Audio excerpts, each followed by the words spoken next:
something new today. Do you see it? The red lantern. There will be a lot of lanterns here added to the lights, because light and lanterns and stories about these will be part of the calendar. Today, I want to tell you the story about a song that I first heard as a child. When I heard it, it was like nothing I'd ever heard before, because at school the teacher didn't play the piano or a guitar, but a drum. A drum. And the story and the song were hundreds of years old, and they came all the way from Canada. Some people say that this song was written by a Frenchman who was living amongst the Huron Indians, who are now called, amongst other names, they're called the Wyandot People, and their language now is called Wyandotte or Wyandotte. There are 21,000 of them now, but hundreds of years ago there were many more. And this Frenchman, they say, wrote this song so that the Christmas story, which had come from another part of the world, would make sense.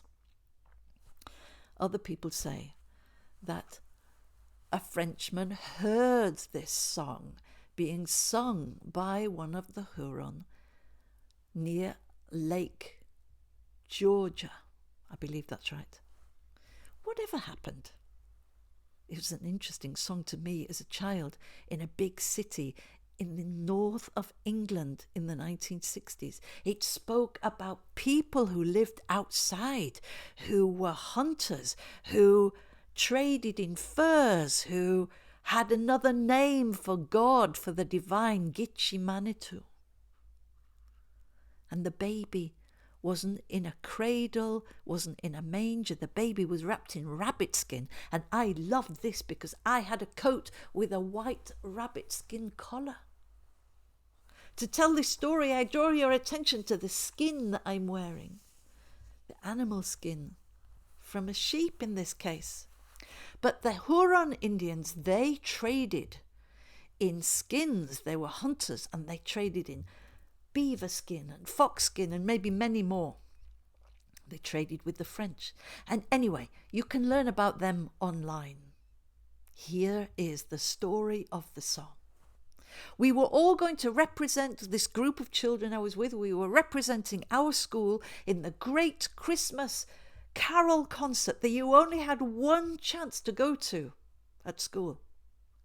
And there were children coming from all the schools in the city. And there was a rehearsal. Hundreds of children, an orchestra, a conductor in the huge town hall of the city of Leeds, with a great chandelier hanging over it.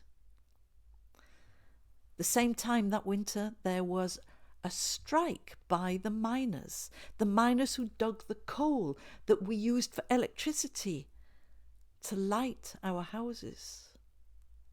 And they were on strike, and that meant that at any point, any moment, without any warning at all, the lights would go out and you'd be in darkness. Now, I liked it because in my house, when the lights went out like that, we would gather around a table, either in the kitchen or the living room, I remember, with a candle, and we would play snakes and ladders and other board games together as a family, only lit by candlelight. There was something so lovely about being in candlelight in the middle of the winter in the dark. The evening of the carol concert came. I was dressed in my best clothes, as were all the other children. The audience arrived, amongst them my parents, an elder brother. And we arrived and went down into our places from the back of the auditorium, where the great pipes of the enormous organ were. And there on the stage below us were the conductor and his orchestra, all dressed in black suits and black dresses and white shirts and black bow ties, and there at one side, I can see it now, an enormous Christmas tree covered in coloured lights with a huge golden star on the top. It was magnificent. The audience was sitting there, the chandelier was shining, and the concert began. And we sang all the beautiful songs. Once in Royal David City, Away in a Manger, God rest ye merry gentlemen, and all the other ones. But then the one I loved the most was coming up, and it was just about to start when the lights went out. We were plunged into darkness. All the children, all the audience, all the orchestra, the conductor, the trees on the Christmas tree went out. It was pitch black.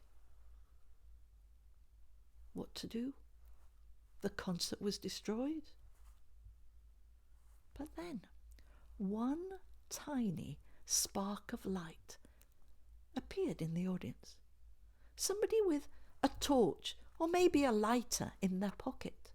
And then another, and a few more. And these people brought the torches that they had, or the lighters that they had, down to the stage, up onto the stage, and then lit up the face of the conductor and his music and the man playing the drum. And so it began in the darkness with just a tiny little bit of light.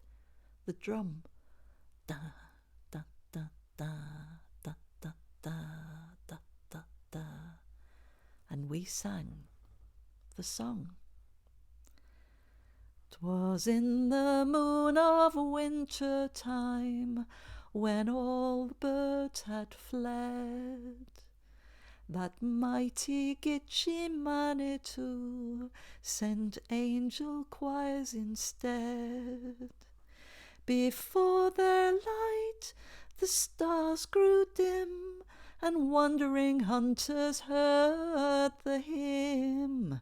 Jesus, your King is born, Jesus is born in excelsis Gloria. Within a lodge of broken bark the tender babe was found. A ragged robe of rabbit skin enwrapped his beauty round. But as the hunter braves drew nigh, the angel's song rang loud and high. Jesus, your King is born, Jesus is born in excelsis Gloria. The earliest moon of winter time is not so round and fair as was the ring of glory round the helpless infant there. The chiefs from far before him knelt, with gifts of fox and beaver pelt. Jesus, your King is born, Jesus is born in excelsis Gloria. O children of the forest free, O sons of Manitou, the holy child of earth and heaven is born this day for you. Come kneel before the radiant boy, who brings you beauty, peace, and joy. Jesus, your King is born, Jesus is born in excelsis Gloria. Come kneel before this radiant boy, who brings you beauty, peace, and joy. Jesus, your King is born, Jesus is born in excelsis Gloria. In excelsis Gloria. in excelsis gloria.